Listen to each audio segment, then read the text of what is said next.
उनको धन्यवाद देता हूं और बधाई देता हूं कि उन्होंने समाज के कुछ प्रमुख लोगों को और समाज के नौजवानों को यहां दिल्ली के इस महत्वपूर्ण स्थान पर एकत्रित किया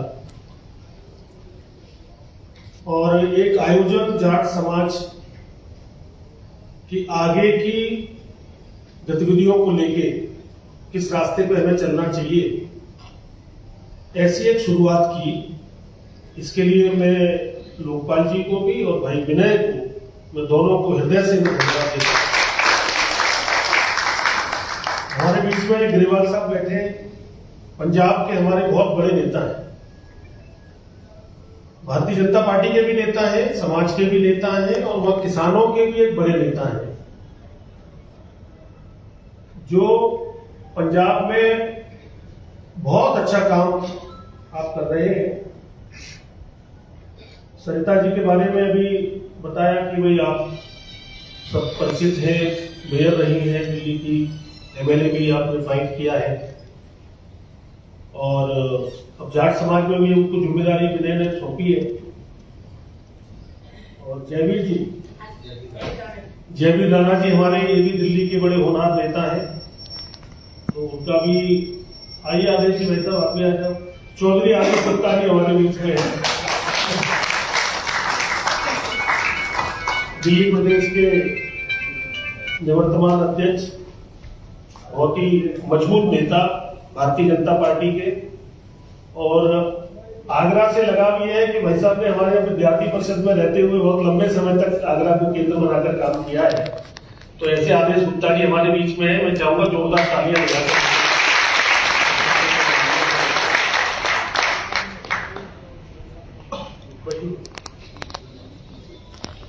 विनोद सहरावत जी हमारे किसान मोर्चे के दिल्ली प्रदेश के अध्यक्ष हैं, बहुत ऊर्जावान नेता है।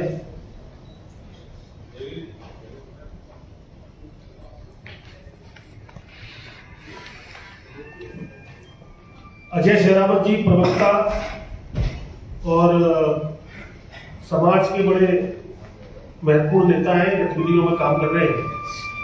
सबसे पहले तो मेरे यहाँ जो बुजुर्गवान बैठे हैं, मैं आप सबका और मेरी जो बहनें और माताएं बैठी हैं, मैं आप सबको आपके चरणों में शीश नवाता हूं, आप सबको प्रणाम करता हूं, आप सबका अभिनंदन करता हूं। और जो नौजवान साथी हमारे बैठे हैं, उनको भी बहुत आदर से मैं उनका सम्मान करता हूं और मैं बधाई देना चाहता हूं उन साथियों को भी जिनको अभी महासभा ने अपने दायित्व के लिए उनको आगे बढ़ाने का काम किया है। मैं आप यकीन करिए, मैं आदेश जी, मेरा पहला कार्यक्रम है। ऐसा नहीं कि मैं ठीक है, मैंने जात में जन्म लिया है, हिंदू समाज में जन्म लिया है, लेकिन पता नहीं शुरू से मेरी कभी रुचि रही नहीं कि हम कभी किसी बिरादरी के कार्यक्रम में जाएं, क्योंकि हमारी जो एक दायरा है वो हम लोगों का, अब बिरादरी भी अगर जाता हूं तो मैं किसान बिरादरी के कार्यक्रमों में जाता हूं। और मैं आपको बहुत यकीन से कह रहा हूं, मुझे गर्व होता है कि मैं किसान हूं और मुझे गर्व होता है कि मैं किसान के परिवार से आता हूं। अब इसमें जाति भी आता है और अन्य जातियां सभी आती हैं। किसान अपने आप में एक बड़ी कौम है। अभी मैं पिछले अनेक वर्षों से मेरे मन में कुछ बातें हैं, मैं उनको मेरे मन में आ रहा है कि कोई शुरुआत आप लोगों ने की है तो मैं उनको रखूं। ये जो बिरादरी के संगठन है, जो भी बिरादरी अपना संगठन बनाती है, मेरा एक तो आग्रह यह है कि हम बिरादरी के संगठनों को बहुत संकुचित न कर दें। कौम के और जाति के संगठन को बहुत संकुचित न कर दें। अब भगवान परशुराम जी है, अब परशुराम जी तो सबके हैं, अगर उनको कोई एक कौम का आदमी उनकी जयंती बनाएगा तो मुझे लगता है कहीं न कहीं उनका जो एक भगवान का रूप है उसको छोटा करना है। डॉक्टर अम्बेडकर, कौन नहीं जानता कि भाई उन्होंने संविधान लिखा और देश के इतने बड़े हमारे वंचितों के, शोषितों के, पीड़ितों के नेता रहे। लेकिन अगर एक बिरादरी ही केवल उनको मानेगी और पूजेगी तो कहीं न कहीं डॉक्टर अम्बेडकर को भी हम बहुत छोटा करने का काम कर रहे हैं। सर छोटू राम है, गोकुला जाट है, सूरजमल जी हैं, ऐसे अनेक हमारे जो पूर्वज हैं जो जाट बिरादरी से आते हैं, अगर केवल हम जाट बिरादरी के ही लोग उनको अगर अपना मानेंगे और करेंगे तो मुझे लगता है कि ये हमारे उन योद्धाओं के साथ, उन पूर्वजों के साथ जो पूरे जीवन मुगलों से लड़े, हम गुलाम रहे। गोकुला जाट का नाम मैं सबसे पहले लेना चाहता हूं कि वो महाराजा सूरजमल से पहले है। और ये गोकुला जाट वो है जब मुगलों ने हम लोगों पर जजिया टैक्स, ये टैक्स, तरह तरह के जब टैक्स लगाए थे तो उनके सरकार की गलत नीतियों के खिलाफ आंदोलन करना कोई मामूली बात नहीं है। और ये प्रजातंत्र में होता है, लेकिन उस समय तो प्रजातंत्र भी नहीं था। तो सारे लोग नतमस्तक थे, किसी में हिम्मत नहीं थी कि वो औरंगजेब के शासन के समय पर वो हाथ में हथियार लेके उसका मुकाबला करने की सोच भी सके। लेकिन उस समय किसानों का एक नेता, किसान परिवार से आने वाला गोकुला जाट, अब गोकुला के पीछे जाट क्यों लगाया, ये भी एक बड़ी अजीब वो है। अंग्रेज जब किसी को बंद करते थे तो उसका जाति का नाम पूछते थे और उसके नाम के पीछे वो गोकुल सिंह नहीं लिखा उन्होंने। चाहते तो वो गोकुल सिंह भी लिख सकते थे। ये सिंसनी गांव के, भरतपुर जिले के गोकुल सिंह राजस्थान के, उन्होंने गोकुला जाट लिखा तो उनका नाम भी फेमस गोकुला जाट से हुआ। और गोकुला ने वो पहले क्रांतिकारी थे मुगलों के खिलाफ जिन्होंने किसान कौम के द्वारा एक बड़े आंदोलन को ताकत दी। साथियों, गोकुला सिंह भरतपुर के सिंसनी गांव के रहने वाले महाराजा सूरजमल जी से पहले उनकी इतिहास में चर्चा है। इतिहासकारों ने उस रूप में उनको नहीं कभी दिखाया। औरंगजेब के खिलाफ सेना बनाई, 20,000 किसान सैनिक तैयार किए और औरंगजेब को चुनौती दी। औरंगजेब के सेनापति को युद्ध में मार गिराया, औरंगजेब की सेना को खदेड़ा और फिर औरंगजेब को स्वयं निकल के आना पड़ा। और जब गोकुल सिंह जो गुरिल्ला पद्धति से मुगल काल में, अब कल्पना करिए मुगल काल, कहां मुगल काल, बोला अंग्रेजों के शासन का अलग तरीका था, लेकिन मुगलों के काल में तो सिवाय अन्याय अत्याचार के अलावा हमारी कौम पर, समाज पर, सभी कौम की बात कर रहा हूं, इतना अत्याचार कभी हुआ नहीं था जो औरंगजेब ने किया। हमारे धर्म को पथ से अलग हटाने का काम किया, हमारे मंदिरों को तोड़कर मस्जिदें बनाने का काम किया, हमारे सूरवीर, हमारे बड़े बड़े ताकतवर लोगों को नेस्तनाबूद करने के लिए औरंगजेब ने काम किया। तो उसके खिलाफ गोकुल सिंह ने सबसे पहले हथियार उठाया और औरंगजेब को आना पड़ा उनसे युद्ध करने के लिए। 20,000 सैनिक लेके चला, उनको पकड़ा गया। आगरा की कोतवाली में गोकुल सिंह को बंद किया गया और गोकुल सिंह से समझौते के लिए कहा गया कि भाई आप इस्लाम धर्म स्वीकार कर लो, हम आपको क्षमा कर देंगे, माफ कर देंगे। औरंगजेब ये करता, किसी भी बलशाली को पकड़ा उसके एक ही शर्त होती थी, भाई इस्लाम कबूल कर लो। और गोकुल सिंह ने साफ इनकार कर दिया, मर जाऊंगा लेकिन इस्लाम कबूल नहीं करूंगा। मुगल सैनिकों ने आगरा के कोतवाली के चौराहे पर गोकुल सिंह को बांध दिया। आप यकीन करेंगे, एक एक बोटी उसकी काटी गई, एक एक अंग काटा गया गोकुला जाट का, और एक एक अंग में से फुब्बारे निकलते रहे। गोकुला जाट ने कहा मेरा अंग अंग काट दो, लेकिन मैं इस्लाम धर्म स्वीकार नहीं करूंगा, हिंदुत्व के लिए जिया हूं, हिंदुत्व के लिए बनूंगा। और अंत में वो शहादत को प्राप्त हुई, उनका बलिदान हो गया। आज आगरा में जो फुब्बारा चौराया जिसे बोलते हैं, वो गोकुला जाट के कारण ही उसका नाम फुब्बारा पड़ा, जो खून के जो फुब्बारे निकले। मैं आप सबको बताना चाहता हूं कि अभी पिछले नगर निगम के हमारे कार्यकाल में नवीन जैन वहां मेयर थे, तो मैंने उनसे ये आग्रह किया था, और समाज के आप जैसे सब लोग इकट्ठे हुए थे।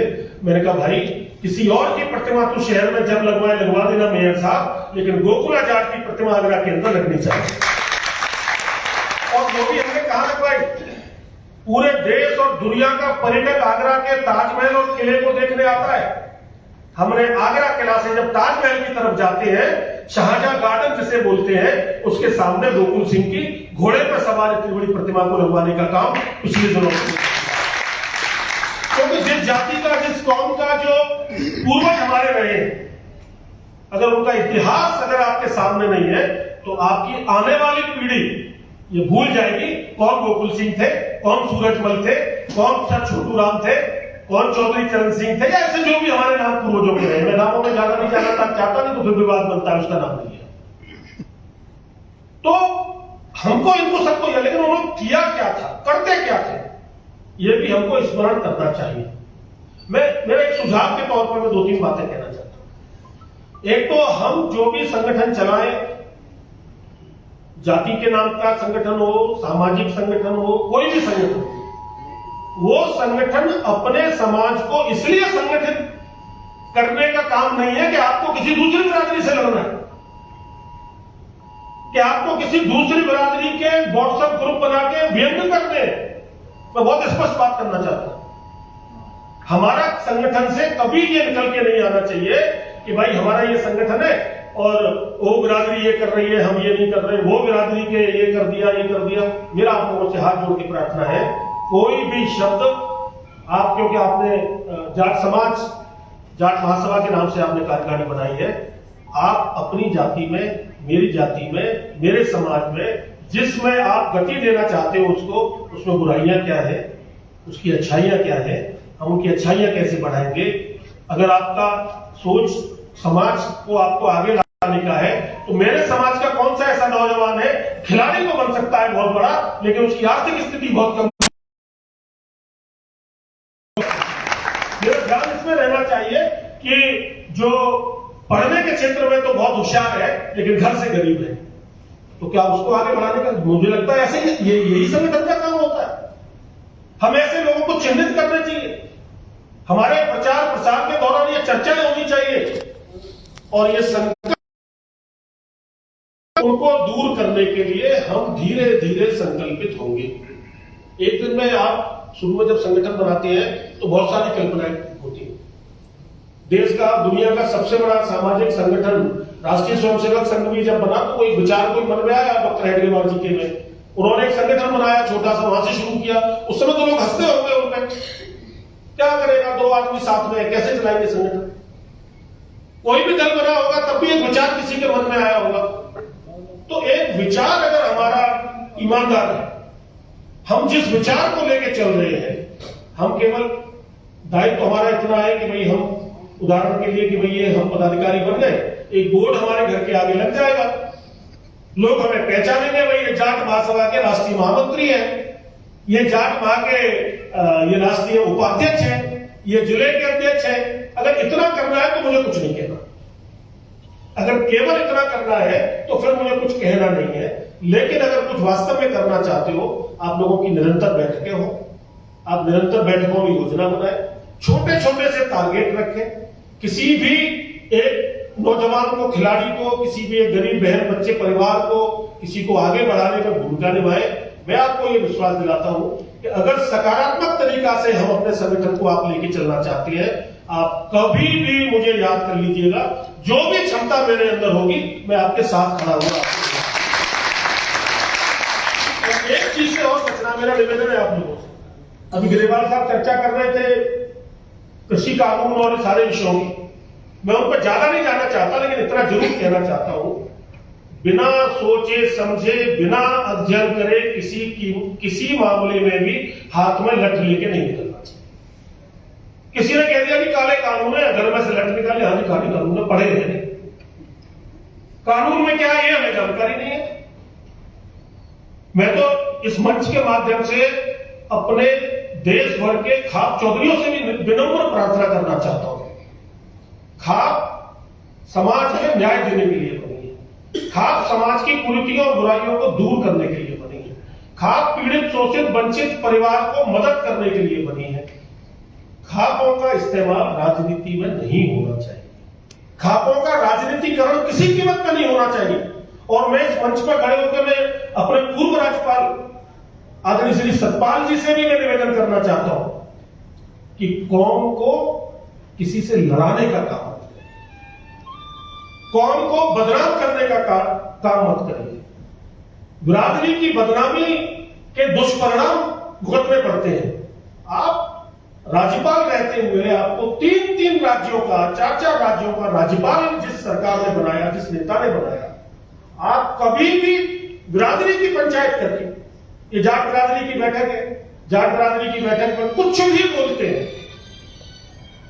इससे मुझे नहीं लगता उनको कितना फायदा हो रहा होगा, लेकिन मैं आपको बड़ी ईमानदारी से कहता हूं, कौम का नुकसान होता है, बिरादरी का नुकसान होता है। बिरादरी के बारे में अन्य समाज के लोग, अन्य वर्ग के लोग अलग अलग प्रकार से सोचना शुरू कर देते हैं, उनकी मनस्थिति दूसरी हो जाती है। ऐसा समय ना आए कि लोग हेय दृष्टि से, गलत दृष्टि से हमारे कारण से देखें। ऐसा आदरणीय सतपाल जी को कुछ भी नहीं करना चाहिए। वो जीवन के उस अंतिम पड़ाव में है कि सुख से, शांति से, आराम से उनको अपने बिरादरी की अगर इतनी चिंता है तो 10-20 नौजवानों को, बच्चों को, खिलाड़ियों को, गरीब कन्याओं को उनके विवाह करना, कुछ ऐसा करना, कुछ ऐसे कामों को करिए साहब। तो जाते जाते कौम भी कहे कि देखो हमारे नेता ने कितना हमारे लिए काम किया है, लेकिन कौम के कंधे पर बंदूक रखकर आप मोदी जी पर निशाना लगाएंगे, आप देश पर निशाना लगाएंगे, आप देश की सुरक्षा के साथ खिलवाड़ करेंगे, आप देश को दुनिया में बदनाम करने का काम करेंगे। मुझे लगता है ये नहीं करना चाहिए। मैं गलत तो नहीं कह रहा सर, मैं कोई बात ऐसी नहीं कहूंगा कि जो समाज के खिलाफ है।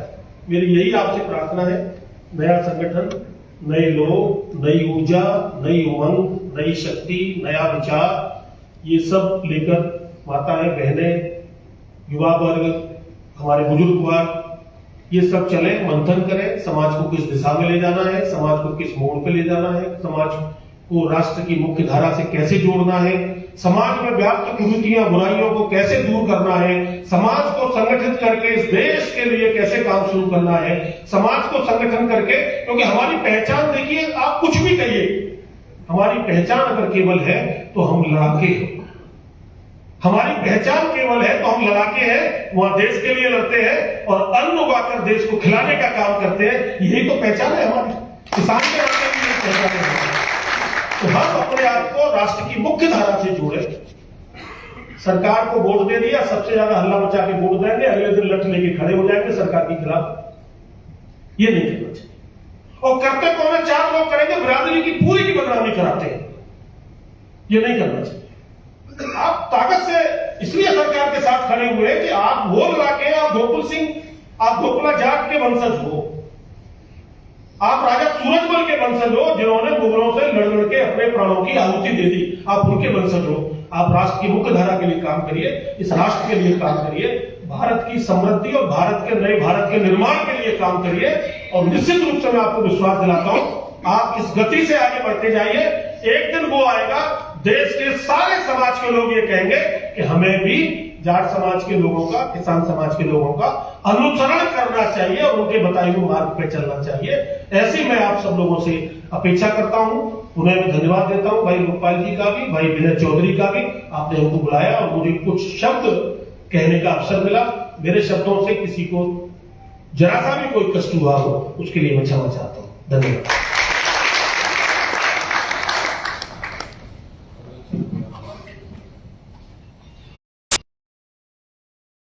जाट साहब जी, आपने बहुत अच्छा अपने विचार रखे, क्योंकि आज की ये विचार आज की जरूरत है। राष्ट्र के लिए, अगर जो राष्ट्र के लिए समर्पित होगा, भले वो कोई भी विचारधारा से आए या किसी भी पार्टी से आए या किसी भी संगठन से आए, अगर राष्ट्र ठीक कहा, बिल्कुल ठीक कहा, मुझे भी ये चिंता होती